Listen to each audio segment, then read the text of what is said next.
November 20th. The majority of our stakeholders have agreed to email their email list, our subscribe now link, so we can get some more followers and get it out there.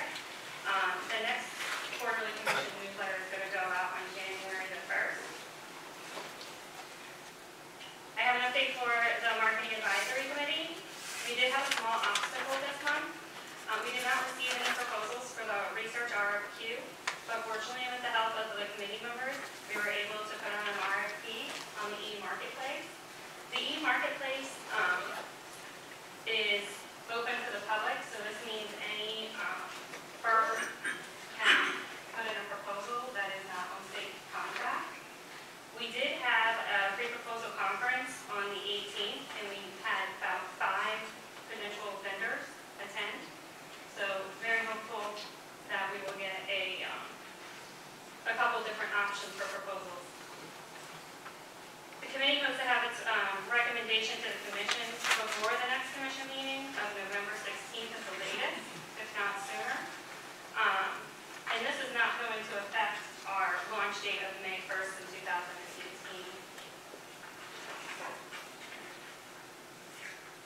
What's the closing date for the submissions now is what again? I'm sorry, it's tomorrow at 2 o'clock. So, excuse me, Ashley, so as I understand it, you sent the original request only to people who had already done work with the Commonwealth. Correct. You got no responses, and now you're opening it up to anyone in the marketplace. Yes, sir. Yeah, and just to comment on that, last meeting there was a question about this, and I did not I answered it because I didn't know they were doing it this way. The first way it was attempted was on a process where there's pre-approved Commonwealth contractors to do marketing, advertising, etc. There's a list of them, so that it was put out to that pre-approved Commonwealth list of contractors. None of them bid. So that's why it had to, or why it went to the next level of an open bidding. And the list of pre-approved vendors sometimes can be a quicker process. So that's why it went there first, because they're already on the contract with the Commonwealth. But that did not pan out, so now it's going off to an open bid. Just to explain. When an open bid, is it open and then closed tomorrow? Correct. It's been out. It's been open since. It's October 6th and we're now on the e-marketplace. Okay. And then tomorrow is the submission deadline. Now, the 5 that are proposing or presenting proposals, will they have to be approved then by the state, or how will that work?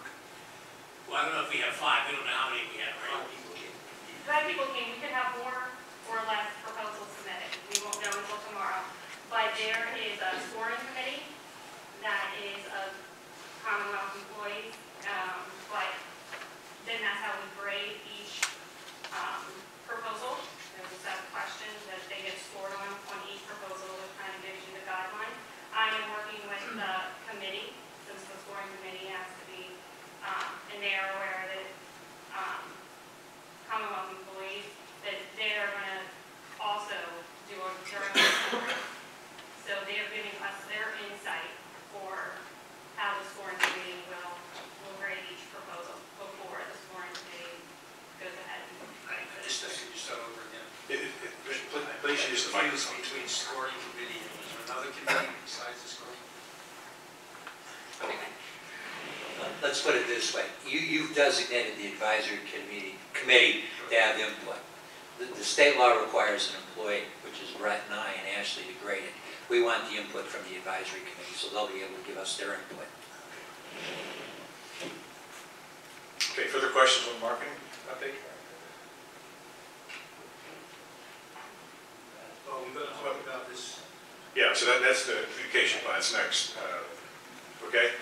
All right, let's move forward. Yeah, the communication plan, as I believe all of you have in your packets there today, it's kind of evolved from the last commission meeting. There's a number of questions that were raised concerning the communication plan and the processes involved with it.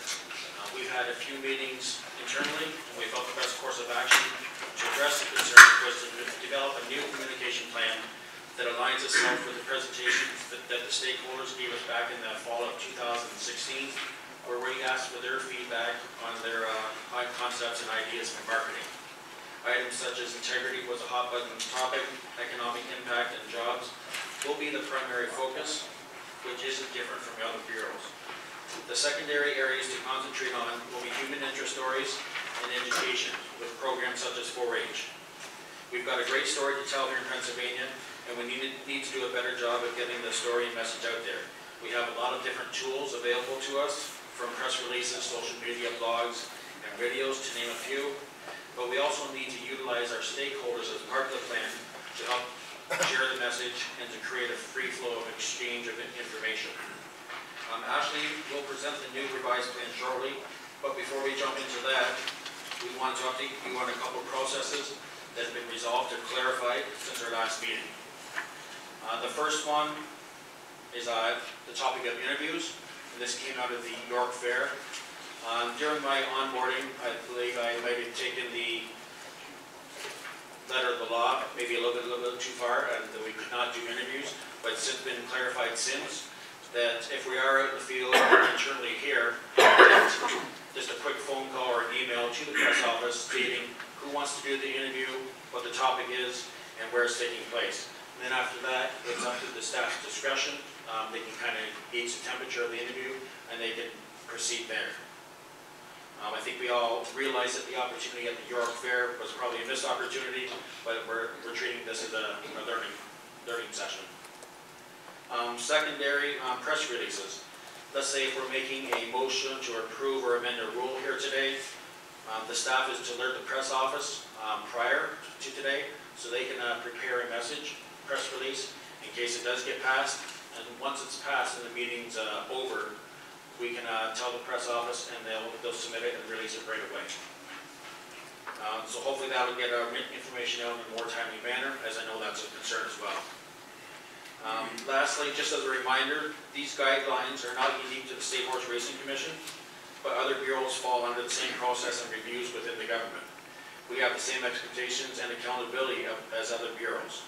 In saying that, I'll turn it over to Ashley to go over the plan and hopefully answer some more of your questions.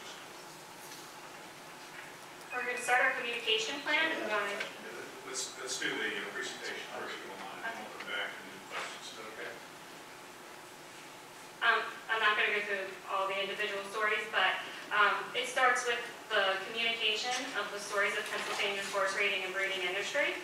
Stories will highlight our economic benefits, jobs in the equine industry throughout the Commonwealth, and promote the Commission's dedication to ensuring integrity in the horse racing and breeding industry. The mission statement for the marketing mission of Pennsylvania's Horse Racing Commission is to position the Commonwealth as a national leader in the equine racing and breeding industries. Through a strategic mix of marketing and communication tactics, the Commission will demonstrate to the public and stakeholders and policymakers the industry's economic significance and viability, commitment to animal care and integrity, and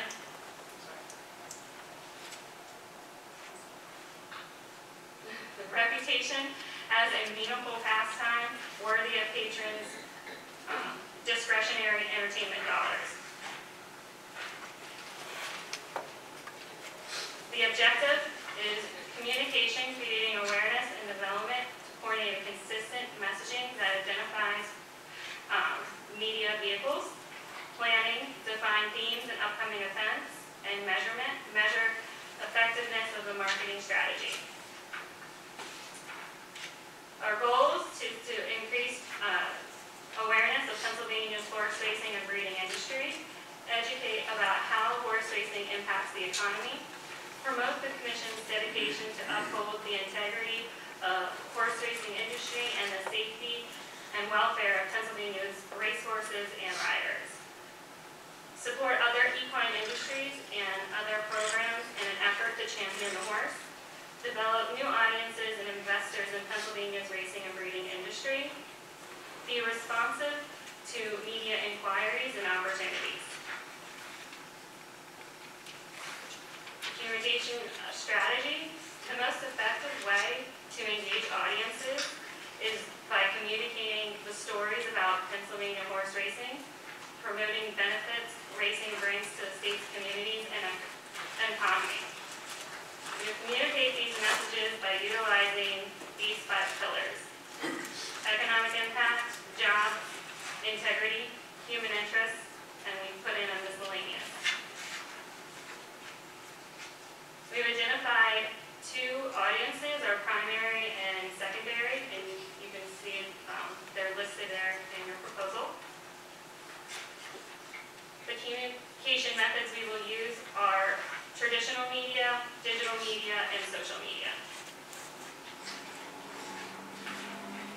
Brett already went over the procedure we have for digital communication with myself drafting the commission's digital media content. All content is given to the commission bureau directors and reviewed, edited, and approved. Then the digital media content is submitted to the Department of Agriculture's press office to be reviewed, edited, and approved by the digital director. Edits are then sent back to the commission for final review before being released. Any questionable content is elevated for further review. And media and press communication process and procedure. Press releases are drafted by the Department of Agriculture's press office. The Commission Bureau Directors and Marketing Director outline the purpose, topic, and goals for a press release, gives supporting documents and background information for content, and plans a release date. Once a draft is complete, the press office sends it to the Commission to be reviewed and edited content. The draft is then reviewed by the Executive Deputy Secretary before being submitted to the Governor's Office for final approval and release. For pre-scheduled interviews, before a pre-scheduled interview, the Department of Agriculture's press office informs the Governor's Communication Office about the interview, and the Department of Agriculture's press office employee is present for the interview.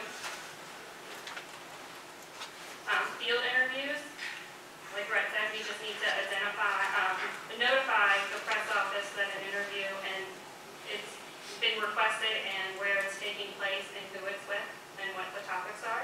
We're to use our best judgment when conducting any field interviews.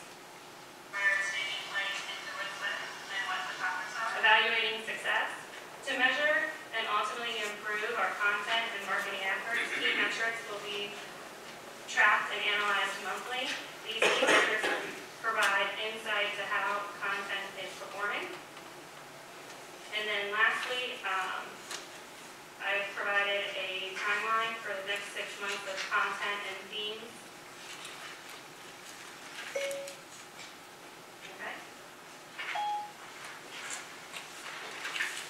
Okay, Ashley, thank you. Questions from the commission? Commissioner Brennan? Ashley, thank you, and excellent document, by the way. Thank you. A couple of things. Has this been discussed and approved by the advisory committee that you're dealing with, this document? No, it's not. So it has not been distributed to them? No, it's not. Okay. I mean, I would think that, I don't know if you're asking us to approve this today or not, but I would think that the representatives of the horsemen that are on the advisory committee should have input to this, since that's part of their role. So I would suggest that that should be part of the process. So that's just my feeling. Another question I have is that you have the listing policymakers on your, I assume you mean the legislature? Yes. By that? You can say that, but I assume that's what you mean. As I think as Commissioner Redding said it early in our process, that we should be, part of our marketing should be to the legislature significantly as a primary goal, because the reason that... Commissioner Redding, that was good. Oh, Commissioner Jones, I'm sorry. That was a big R. I get the muscles. That was a big R. I get the muscles. I'm sorry, you're correct. Because I think the actions of last night and today prove that we need to do a lot of work in that area. I don't want to go into the statute as I understand it, but basically they expanded gaming in Pennsylvania without giving the workmen any share of that. we've been fighting with Churchill Downs about coming in, and they just made our lawsuit moot by allowing it and giving us, I think as I understand it, 1.5% of what they take in. We get a third of it. If the same bet's made at the racetrack, we get a third, and they're going to give us 1.5%. That was a great result. So I think we really need to have them understand. I think all the things you say here are important, but we should make that a primary emphasis, that we're going to educate the legislature as part of our marketing, because if we don't, we may not have anything to market in a few years. So I really think that, and I don't know if Commissioner Jones wants to add to that or not. I think the evidence for the last few days supports that. And the sooner we can do something about having some kind of a horseman's group that meets with legislators and helps educate them on how important the horse industry is and what our needs are, the better, because it's pretty clear that either they don't know or they don't want to. Well, Commissioner, I believe that the problem is that the horsemen had been meeting with the legislature, so it may be more than once. Well, they have attempted to meet with the legislature. I mean, I'll let the horsemen comment later if they want to, but I think they have attempted. It's just the receivers turned off. That's what I understand. So, Ashley, you went through a litany there of people that have to approve all the things that you're doing along the way before we can release press information or we can have interviews.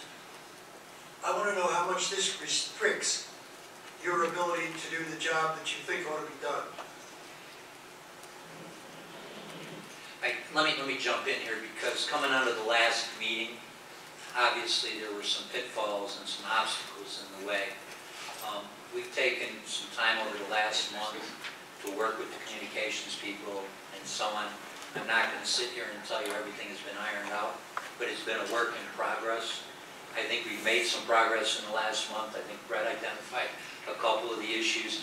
I'd ask for your patience to let us continue to work forward and see if we can continue to move the ball forward and remove some of what is perceived as obstacles. But we have made progress, Commissioner. Thank you. I'd like to point out one thing in regard to this most recent piece of legislation.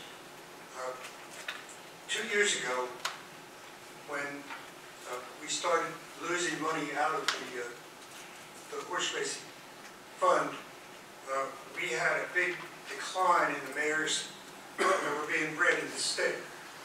And I don't think those things were unrelated. I think that one followed the other. Last year, we didn't have a threat that we were going to be robbed again. And you'll see the statistics that show the mares that were bred in this state increased. And not incoincidentally, Maryland decreased the number of mares that were bred. And I think the number of mares that are bred in this state is directly related to what the legislature's attitude is towards our industry. And I shudder to think what this most recent bill is going to do to Brian's job of keeping more mares in the state and more mares being bred. Because that's the economic heart of the horse industry, is where those mares are and where they foal.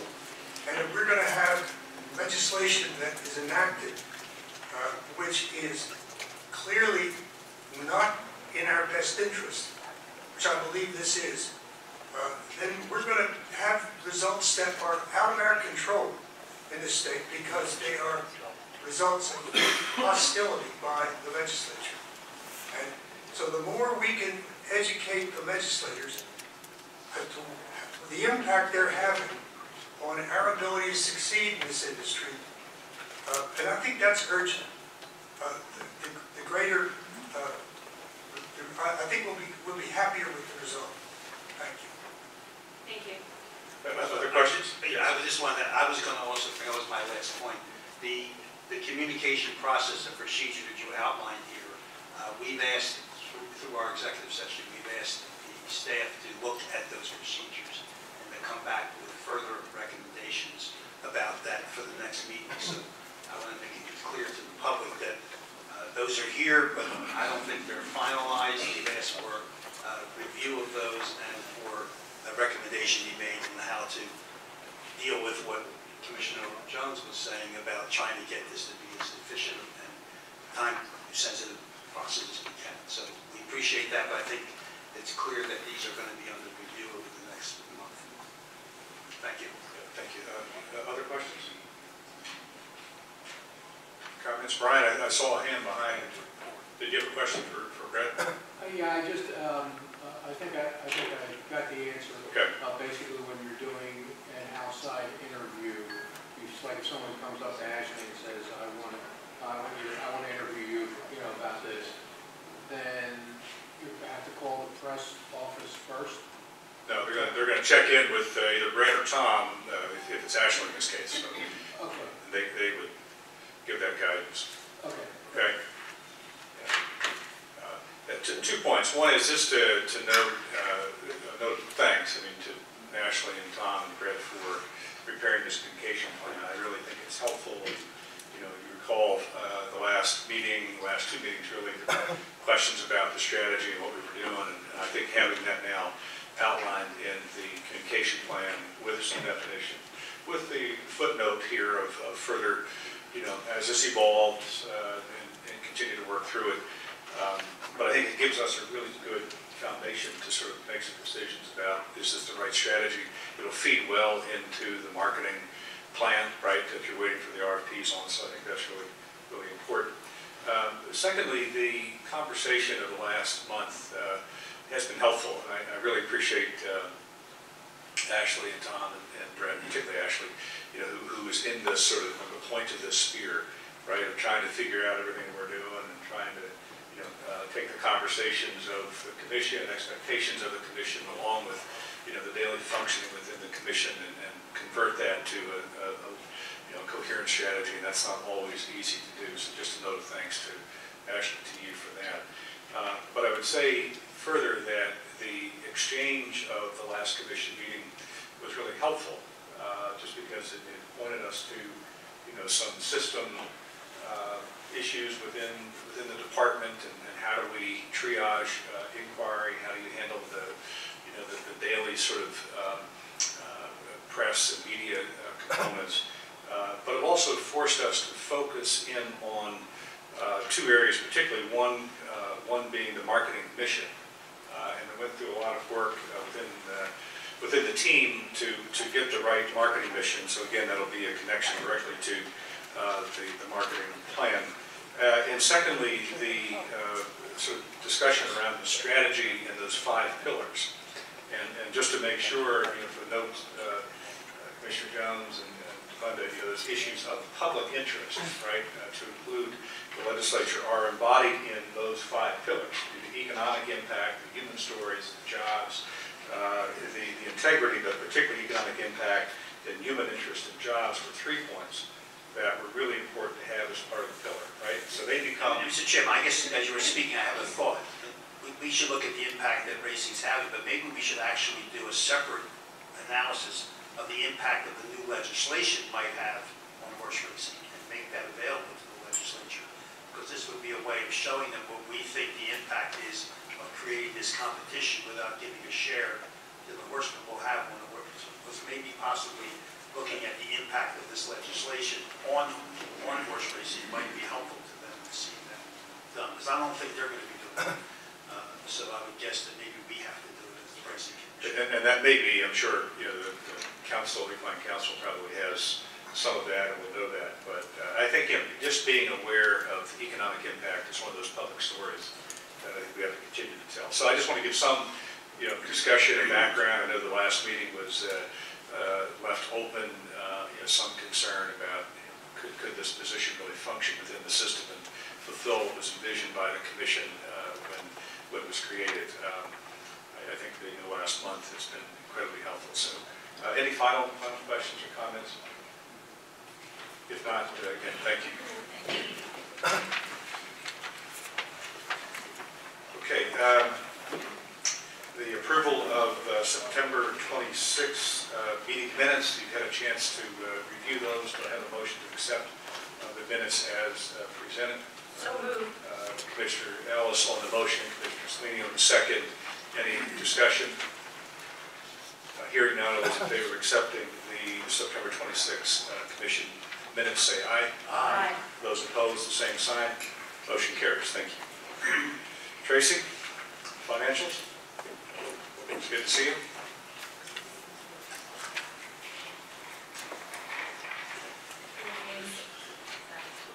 You just have to pull it close. Good afternoon, Secretary and Commissioners. I'd like to start out with the first financial statement, which is the fund balance. At the beginning of September, we started with 4.5 million. We had revenue of almost $1 million and total expenditures of 1.4 million, leaving an ending cash balance of 4.1 million.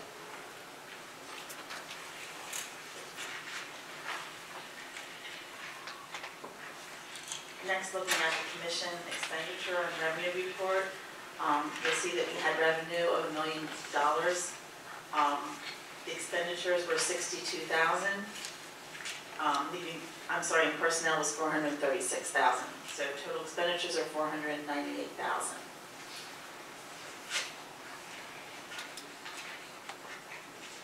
Testing, again, we have no revenue until we get a fiscal code there. So there's no revenue. Personnel is $443,000, and operating is $389,000 for total expenditures of $832,000. Commissioner Devonta, can I know where you're going to go with this. At the last commission meeting, you requested the Bureau Directors to work with Tracy to lay out 2 more columns in this for budget process. That process has started. It's going to take us a little time. We're shooting for hopefully November to have something down for you, but we hadn't ignored your request. We haven't finalized it. And as Commissioner Rogers said in the last meeting, when you do a cash and an accrual basis, it takes a little work, but we're shooting for November to have it done. I appreciate that, but I do have a question. Sure. As I understand it, the budget that's being approved, calls for $10 million to come out of the enforcement for testing. You only needed 8.5, if I recall. You had 4.4 million. Correct. Well, were you only taking, is that a cap? Will you only take the 8.5? Yes. Okay, so the one, even though it says 10, you're only going to take 8.5, as you understand it. The 1.5 will not be taken, and that will be available to the horse. Where are you, I don't I have. heard that the number, even though you requested 8.5, I've got. Oh, the legislator, yeah, no. The number stated 10 million. Right, and when we put together a racehorse development fund transfers, which I'm sure I'm going to have to do shortly here, we will only be transferring that 8.5. So that will leave 1.5 million available to, as I understand it, the horse to be distributed for use per person, yes, and breeding and healthcare. Commissioner Devonta, I haven't seen the language. I don't know if it says up to, or does it say, it says 10, which means the transfer occurred, but the need is still only 8.5 million. That's what I'm asking. Yeah. I don't know what it means, but I know you asked for 8.5, but you got 10. Yeah, and I had talked to the governor's budget office about that. We had adjusted that down in the new budget, so I guess that is clarification. I had thought that we were going to be adjusting our schedule to do only the 8.5, but I'd have to get clarification and then get back to you. Just give us an answer to that. Sure. The next meeting, I'd appreciate it. Thank you. Okay, moving on to the promotion. There was no additional revenue because that's an annual transfer. Expenditures for advertising were $29,000, and then there was a distribution for $62,500, with total expenditures being almost $92,000. Fair administration, you'll see the personnel expenditures are about $1,000. Again, that has been transferred to the payment for fares line. And you'll see some expenditures of $335 occurring. Somewhere here in the future, you should see an adjusting entry that's going to zero out all those year-to-date expenditures. So I will continue to provide you a financial statement for this, even though there might not be any personnel expenditures until at which time it zeroes out, so that we can all be aware that it has not yet occurred. Okay? Moving on to the comparative financial statements. We're going to look through that and see if there's any questions you have correlating to the different lines.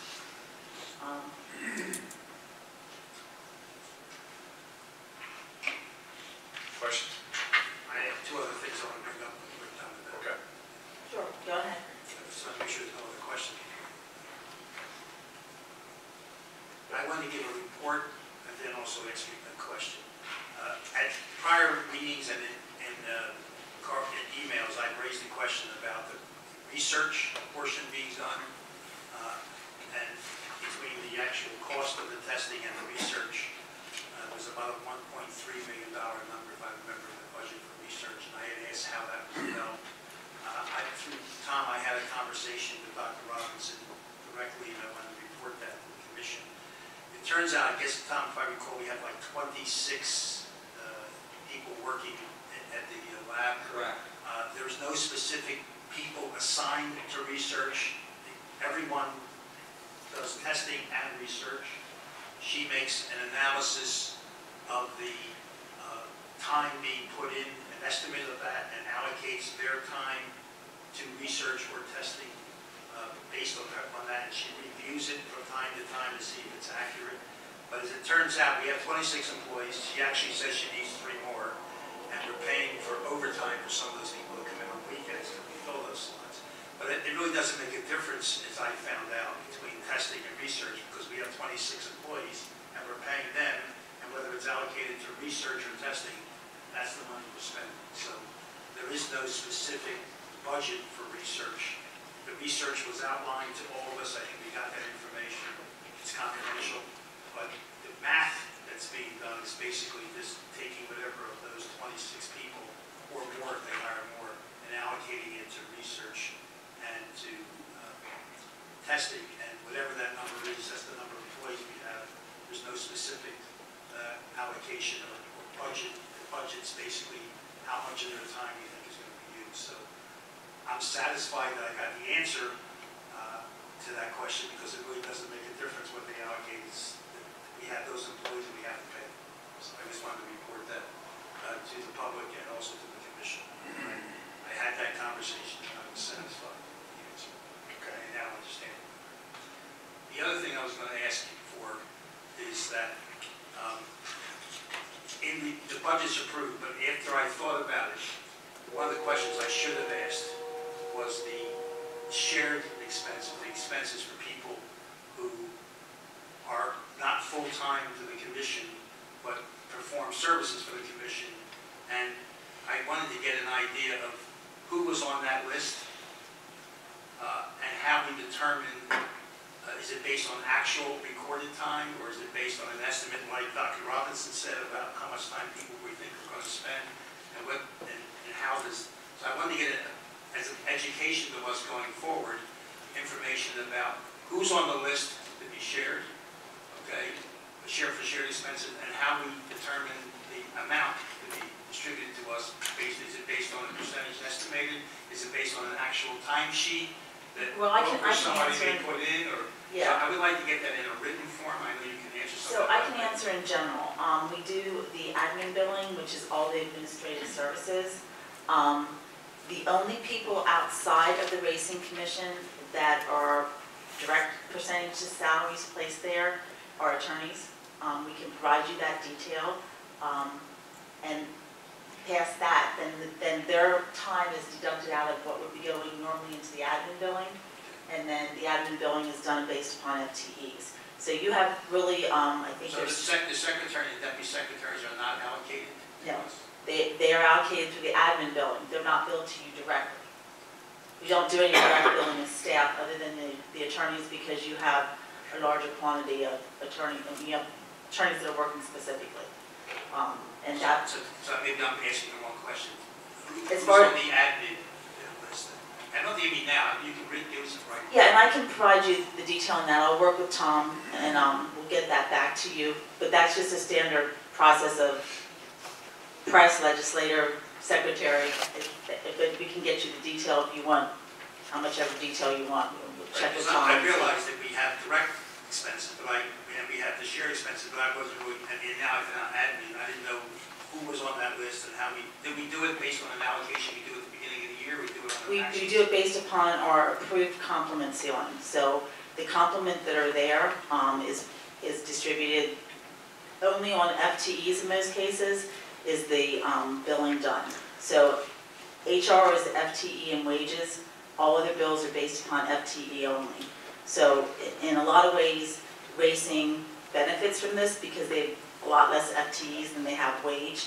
But it's really the only way we can do it, that we did it fair and had it approved through the Auditor General and Comptroller.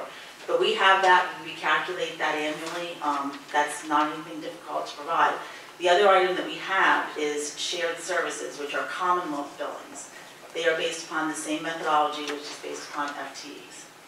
So I guess what I'm looking at. We have all those spreadsheets in detail. I'm not here to change the budget, the budget's approved. I just think for educational purposes, as we go forward, it would be helpful for us to know how these other charges are being charged in the commission, if we can. That's easy, we have all the backup. Right, in most cases, they're formula driven, right, It is off the a formula. FTE, so, the Farm Show Complex example, it's the same formula that gets you X, right? So we just apply that across, as Tracy has noted here, across the full time. So I would just ask if you put together that Sure. information and get it to the commission, I would appreciate it. Sure. Yeah, we can do that. Okay, anything else, Tracy? That's all I have. Other questions from the commission? Okay, do we have a motion then to accept the financial report for September as presented to you? I will make such a motion, so I ask them any questions. Okay. Commissioner Abundant on the motion, Commissioner Rogers on the second. Second here. Yep, got a second, Mr. Rogers. Any further discussion? Hearing none, all those in favor of accepting the September financial report, say aye. Aye. Those opposed, same sign. Motion carries. Thank you, Tracy. Okay, Brett? Under part 3, it's normal business that we do each month. Part A is the simulcast calendars for the 300 tracks, and part B will be the simulcast calendars for the 3 thoroughbred tracks. Mr. Chairman will need approval for the 6 pari-mutuel tracks to get approval for their simulcast calendars.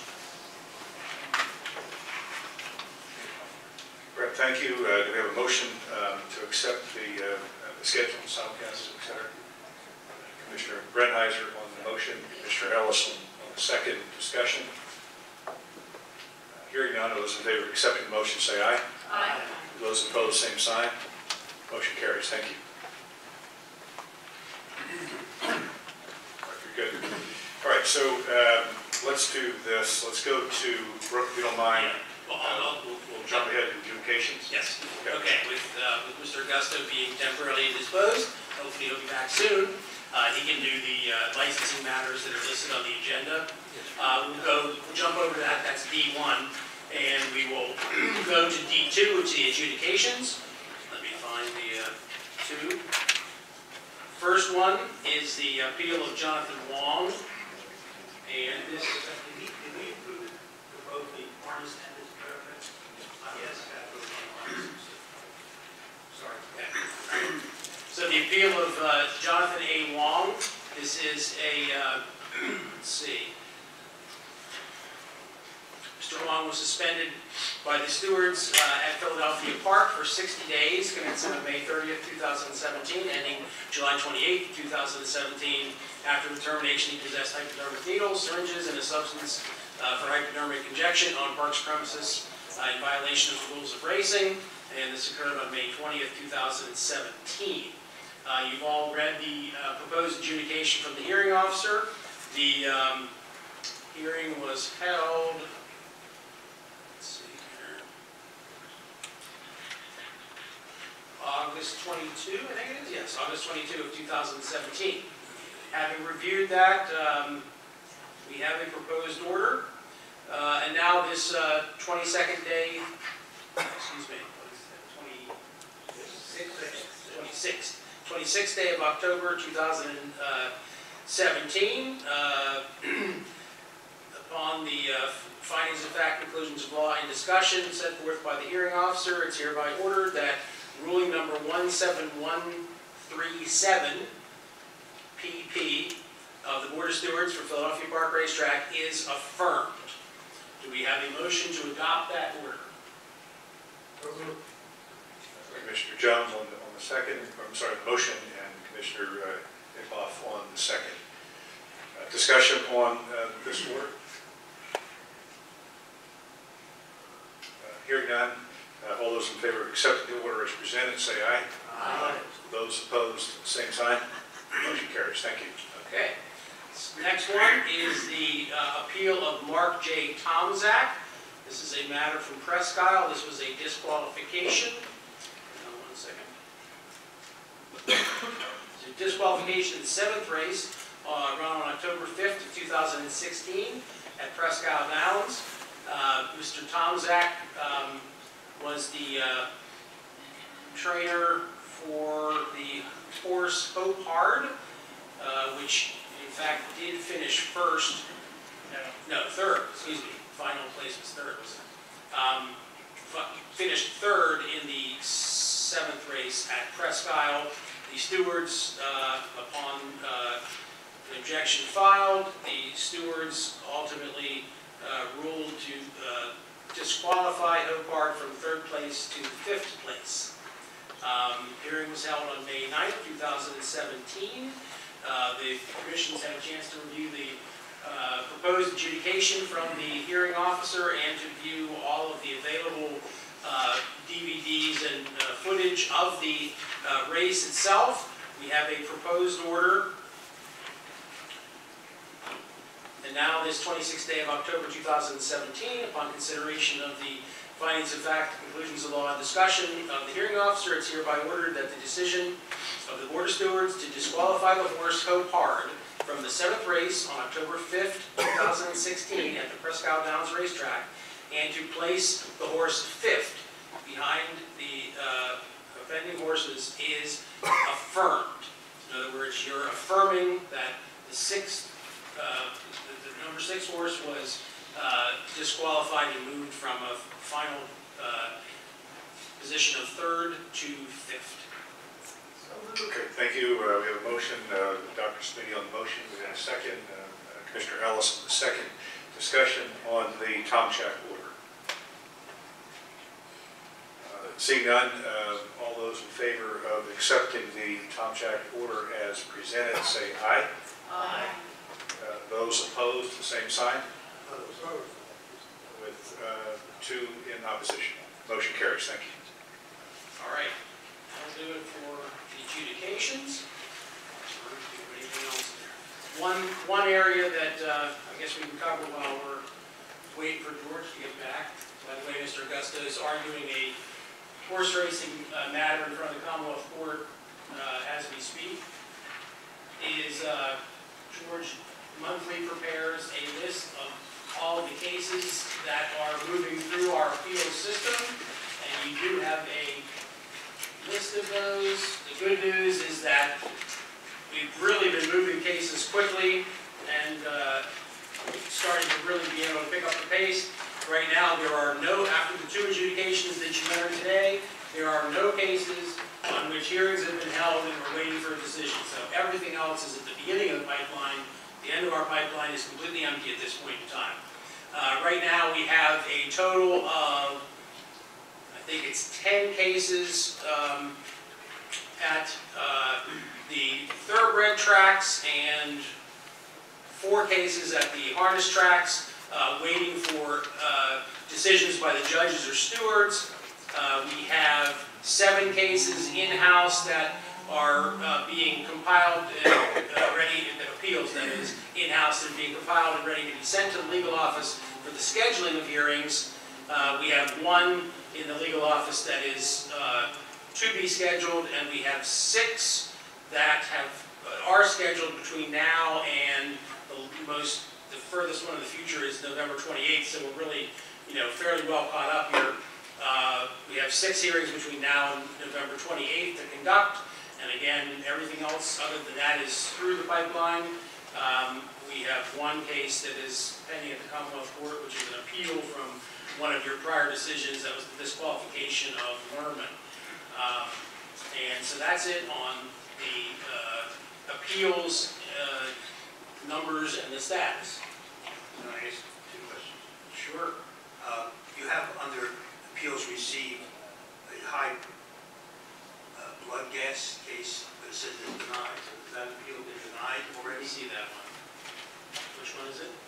last one was Sean Fitzgerald. I denied the appeal in this day, yes. Okay. Because of technical reasons or? Well, right now it's an ongoing case, he still has 30 days to appeal it, so it's still a pending case. Yeah, so you probably shouldn't discuss that. Okay. It'll be appealed to you. The other thing is the Moser case is still outstanding. Yeah, I'm trying to remember why that's not listed here. What is listed? Oh, there it is, you're right, federal. I thought that was resolved by the process we took with respect to the checklists.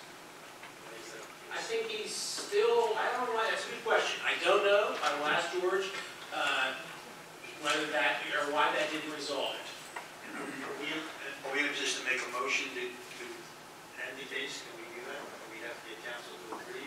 Now, let's hold on, because I don't know, I honestly don't know the status. Thank you. Let him do that. All right, we just got a note from George that apparently they're running late, so I don't have the draft orders in front of me, but you have all seen them. I am. Yes. The licensing matters that we're going to proceed on here today, there is a list of racing vendor licenses that are up for your approval. These are the 2018 racing vendor licenses. Yes. Let me just jump in so everybody's aware of what's going on.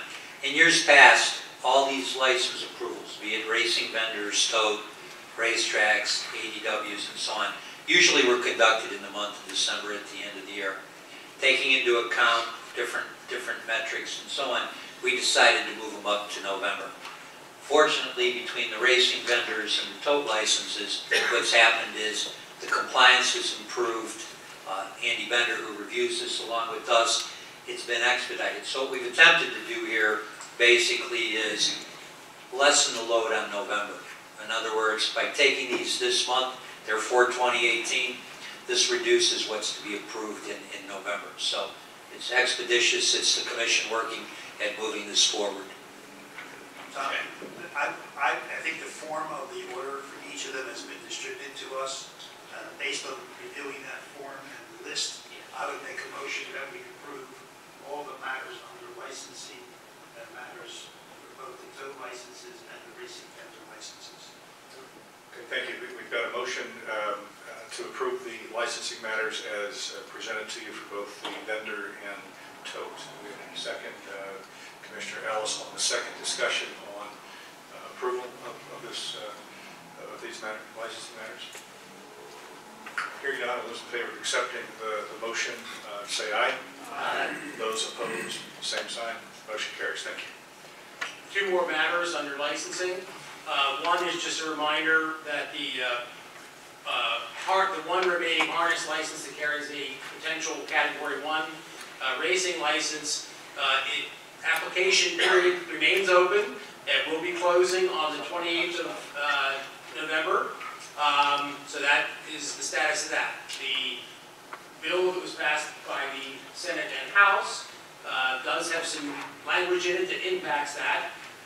We can discuss that at a later time. It may make this entire process less likely to render an applicant at this point because the bill, if it becomes law, will end up prohibiting the Gaming Control Board from entertaining any applications for an accompanying gaming license if you should give that harness racing license to anyone between now and a date in 2020, I think it is the date that the Gaming Control Board is unable to entertain any applications for a gaming license. So in other words, it's basically putting a 3-year freeze on it at the Gaming Control Board. So you could grant a license, but the Gaming Control Board would be totally unable to act on a gaming application if that would come to pass. So that may discourage applicants. Just watching the body language, that appears to be maybe news to some, or I'm just looking back, Kim, just make sure we're... It just refreshed my memory of what happened a few months ago, so I do recall that. Right. It's a travesty, though, that would happen after all these years of us, and I say collectively, us trying to get a license put together for some political entity to throw that in there is a travesty. Well, they sure it's in there. Okay. Okay, we go to public truck stop. All right, thank you. Yeah. I'm fairly certain it's in there, Ms. Golden. Do you have any, I don't. that was in the prior version of the same bill. Now, whether it survived yesterday's activities. I don't I- know. I believe, I saw some language last night, and I Right. didn't see, I wasn't in the office this morning, and looked. all right, well, The whole 300 pages. it all happened last night after 5, so we'll reserve judgment and make sure we get it right. Okay, last item. There was, all of you had received distribution of a proposed amendment to a prior order that was entered.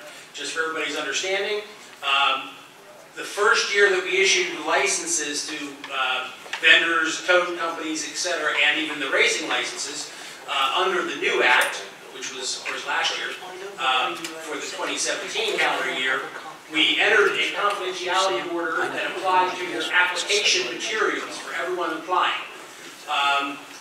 And that was entered back, I think it was last December. One of the provisions in there that has come up this time around is that it was lacking a provision that essentially declared all financial data submitted in connection with anybody's license application, whether it was tote, whether it was a racing vendor, whether it was a track license, that all financial data would be considered to be confidential. And so, with this new round of licenses, some of which you just approved, we had a request from a few to expand that language. So we presented you with an order today that amends your prior order of December 21, 2016 to add the following language, that financial information or records submitted by the applicant or the licensee in connection with licensing under Act 114 shall now be considered confidential by the Commission. And again, this is mostly for protective purposes when the regular law requests come in, etc. So with your already having been briefed on this and seen the order, do we have a motion to adopt the order? Commissioner Rogers, on the motion, Commissioner Bundle, second discussion. Okay, any further discussion? If not, all those in favor of accepting this amendment, Amended amended confidentiality. confidentiality agreement, say aye. Aye. Those opposed, same sign. Motion carries. Thank you. Okay. And with that in mind, we have survived Mr. Augusta's absence, and we are done. Picked up time. All right, industry reports. Industry reports, don't have any racing directors signed up today. Horsemen's groups, Kim or Sam? No. Todd?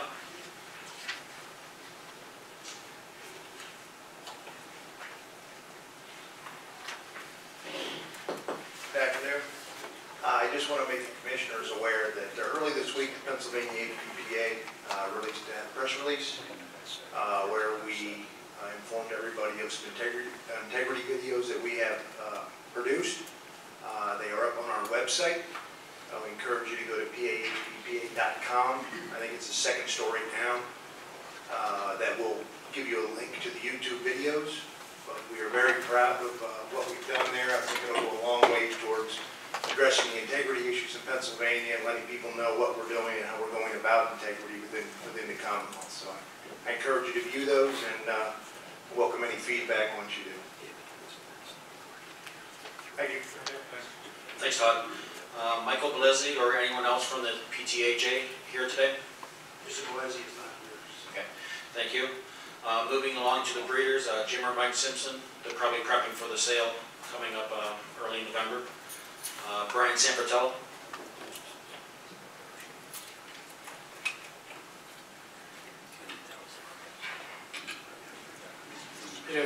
Good afternoon. In your packet, the slot revenue transfers to the breeding fund are listed. Those transfers into the breeding fund are up $3.3 million this year. Again, we haven't transferred or we haven't had any money be removed from the Racehorse Development Fund for the budget yet. So we think that will go down below that number, but it's a good positive increase. Over on the next page is the 2018 PA Bred Stakes schedule. The The stake schedule has been approved by our board, and I have also talked with the racing secretaries at the 3 individual tracks, which have signed off on it also. So I wanted to bring it to your attention. Basically, it's almost the same as it was last year, except for different dates. Over on the next page is the monthly newsletter for November, which goes over the new broodmare domicile requirements and registration eligibility for 2018 foals. A couple of other points that I wanted to make was, as Commissioner Jones has already went over, was the mare's bred number in Pennsylvania is up 15%. I think a couple of meetings ago I had said I was fairly confident it was going to be up. Pennsylvania was one of only 3 out of the top 10 states and provinces that had an increase in the mare's bred. And again, as Commissioner Jones had mentioned to you, I think that one of the major factors here is what happens in the legislature. We, as a breeding industry, will take one portion of the law that was just passed and use it as a positive, and that is the trust fund that was put together, or that the Racehorse Development Fund was moved into, which basically puts a limit on the amount of money that's being taken at what it currently is. So again, we're going to do some marketing in that area to make sure that breeders and people in different states understand that. I did a small interview with Thoroughbred Times, Thoroughbred Daily, that which I mentioned that that's what people are waiting for. They're waiting to get some information out of the legislature, which states that the program is stable. And I also mentioned that we have paid out, with the help of the horsemen's organizations, $30 million each year over the past 5 years. So again, it's a positive for Pennsylvania thoroughbred breeding, and we're going to use it as a marketing tool. The last point is that at our last board meeting, we discussed some avenues for allocation of the money that was transferred into the breeding fund at a month or so ago, the 25% money from the racing fund. And we came up with a couple of ideas as far as what we can or can't do with that money. We're going to meet. I'm going to meet with Tom and George hopefully next week, and sit down to see if we can come up with a couple of our ideas and actually see if they're feasible or not. I also talked to Tom about the possibility of expediting the Breeder Fund awards from maybe shaving 30 days off it from 90 to 60 days. And again, when I come up next week, I'll review that with him to see if that'll be a possibility. But that's it. The report. Any questions? Thanks, Brian. It's nice to see the spike up in the number of mares bred, 15%, so that's great news. Moving along to public comment, we've got 2 people that are registered. And before you go on, I meant to raise one other.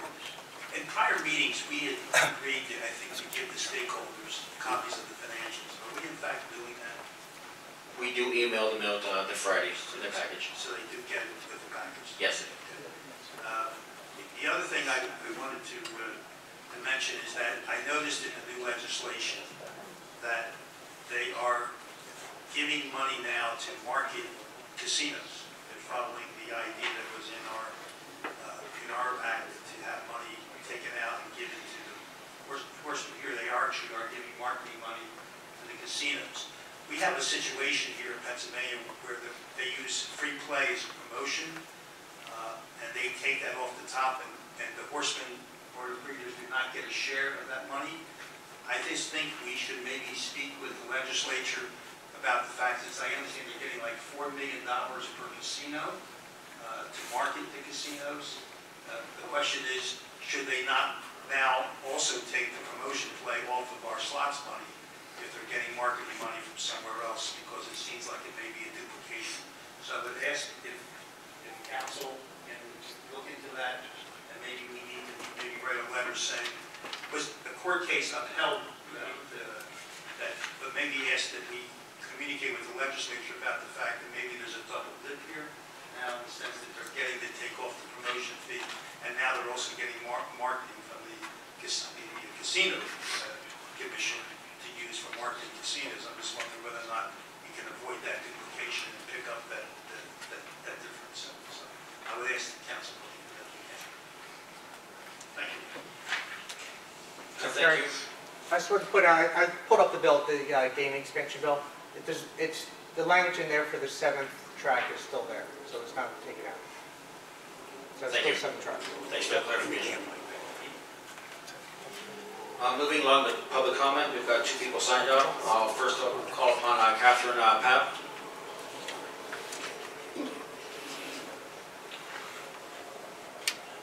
Good afternoon. I had a question regarding the PA racing code that was passed a few months back regarding Section 2 prohibited substances and methods. I was wondering if this had been reviewed by veterinarians before it was passed or while it was in discussion, because I think there's a lot of issues with that will make it so there will be no private veterinarians on the backside. Specifically in reference to the substances and methods listed in the annex prohibited list may not be used at any place or time and may not be possessed on the premises of a racing or training facility under the jurisdiction of the commission except as restricted therapeutic use. Basically, that lists a lot of protective agents such as Adapon, Legend, polysulfated glycosamine, glycans, lots of protective things for the horses. It's basically taking that out of our hands. And veterinarians don't just work on the backside, so that would be asking us to take basically a new truck to the racetrack versus going to our farm clients where we do need to have substances that will not be testable. It has, what I would suggest is this, give me a call tomorrow. Let's get a couple vets together, and I'll get George and Brett. We'll sit down, and maybe Todd from the Horsemen, and anybody else, and we'll powwow and see where we're at. Okay? All right. Thank you.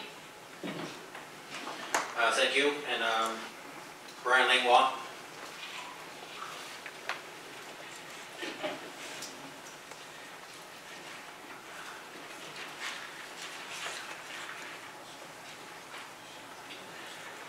Thank you again for allowing me to come up and comment. I just had 2 quick comments, I guess, slash questions. The first would be just in regards to the marketing and all of that. I've noticed, and I don't know if this is something that has to be worked out through the press office, all of the Facebook and Twitter posts that are put out are basically done through the PA Agriculture site, which is fine, but for people that are really just interested in the racing side of things, it makes it hard for them to be able to follow, because they're going to see a lot of posts about things that, I mean, I find everything interesting with it, but if they're looking strictly for racing, they're not going to be able to, you know, they're going to lose interest in it. So I didn't know if that was something that could be looked at from the marketing side. Or gain interest. The second was in regards to suspensions that trainers receive.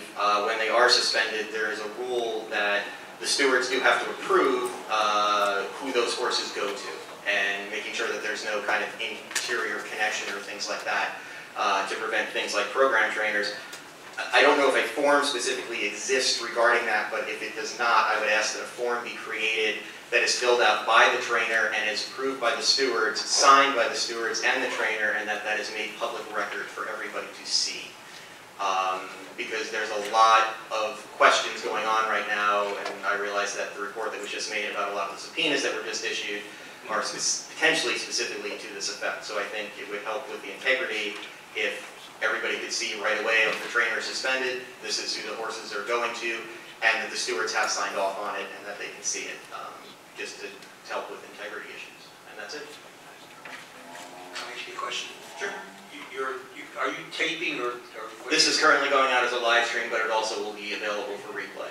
And how would we get to that if people want to watch? It is on, I can email Stephanie the actual link, because it's a longer link, but it's on my YouTube channel, which is the easiest way to do it without trying to put it through Facebook or Twitter, which creates account issues and stuff like that. So anybody can log on to YouTube and find it just through the channel that I have under basically my name. You just search my name and you'll find it. If you would give that information, though, I would appreciate it. Thank you. Okay, thank you.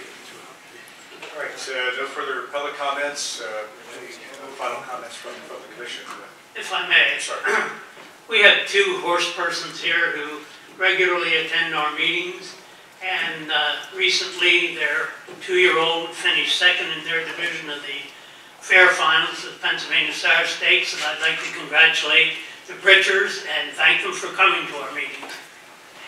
Yeah, thank you. Thank you. Yes. Good afternoon. My name is Bob Shoemaker, and it was just you, Secretary Reddick. Please introduce yourself again. My name is Boggs, William Boggs Shoemaker. I'm a resident of Pennsylvania, a horse breeder, and a licensed owner. Last Thursday, I was on my way home from the track in my rig and had technical difficulties which attracted the attention of a state trooper. We pulled over, and upon his inspection of my paperwork, he informed me that I was in several violations for my operation, and I came to you to appeal for, I have an application for a farm vehicle 2-year exemption, which is basically a farm permit sticker, which entitles me to a 50-mile radius from the farm to do farm-to-farm business. The officer informed me that my horses were not included in that, for the fact that they were horses. And I appeal to you, are horses livestock? It depends on what law you're looking at, because some things in Pennsylvania statutes, you say you include them and some don't. So Well, could we get some clarification, please? Because I have a note here on the application process that says a farm vehicle must be used exclusively for agricultural purposes and may not be used in other operations such as commercial trucking, logging, landscaping, and transporting show horses.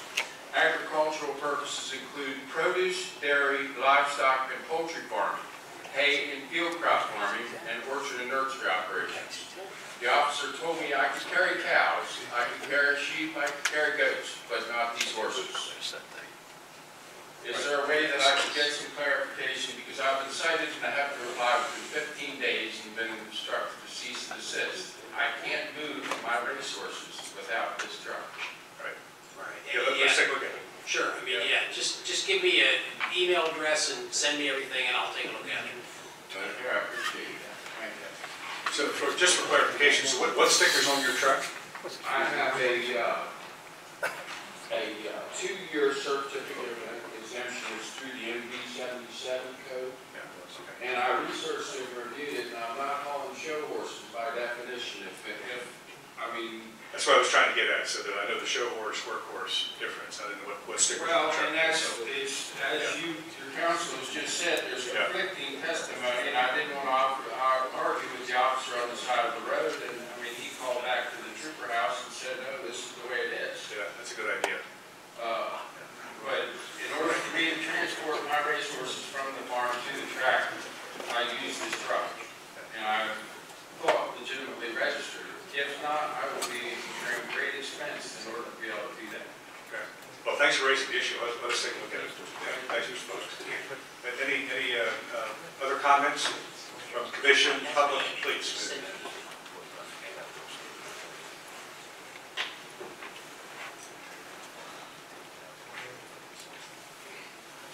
Good afternoon. My name is Paul Pritchard. I had a question that I just wanted to know if you could answer. Last night I was at a meeting, Zone 4 meeting for the Fair Association, and the Pennsylvania State Association of County Fairs president, Dave Holstrom, was at the meeting. And he informed us that 3 casinos have tried to separate themselves from horse racing. Presque Isle, the Meadows, and Penn National. And that this could really influence the amount of money that would go to operate the fairs in the state of Pennsylvania. My question is, was there anything that passed the legislation that would enable these racetracks to be able to separate themselves, whether buying out, paying the money directly to the state, to separate from horse racing? Mr. Richards, I mean, to our knowledge, no. No, there's nothing. I don't know, I'm looking around for those who represent this interest, but I don't know of any change, recent or otherwise, that would remove those 3 entities from. That was attempted in Florida, it failed, but it's not, as far as I know, it's not even a discussion here. I think our Now, this was legislation, presented to the them. legislation and setting up the racinos was very tight, and they would be in jeopardy of losing their casino license if they decided to separate from racing. We have not seen that, to my knowledge. And I'm a horse person at the track, and I have not heard that. They received the information from their legislative representative, or person who dealt with their lobbies. Okay. Well, I don't know of anything, I'll look around, if somebody knows something more or contrary to what we just stated. There's nothing in the bill that was acted on last night. Okay, thank you. Great, thanks, Paul. One more illustration of how I make use of the video educated resident. What's going on? Any final comments from the commission? If not, please note November 29th for our next commission meeting. We have, in between this meeting and the next, we'll have the Standard Bridge sale right here at the Farm Show Complex. I believe November 6th is the kickoff event. First Monday in November. We look forward to a successful sale. Right, so that is a premier sale, $50 million north of that this year, so significant. We do have a list of items that I've been keeping track of that folks have asked for, mentioned as a need for the next commission meeting. We'll follow up on those. So any final We're word? going to have turkey and stuffing at our meeting. Just the stuff. We'll treat you well. If not, motion to adjourn. Everybody said yes. Thank you.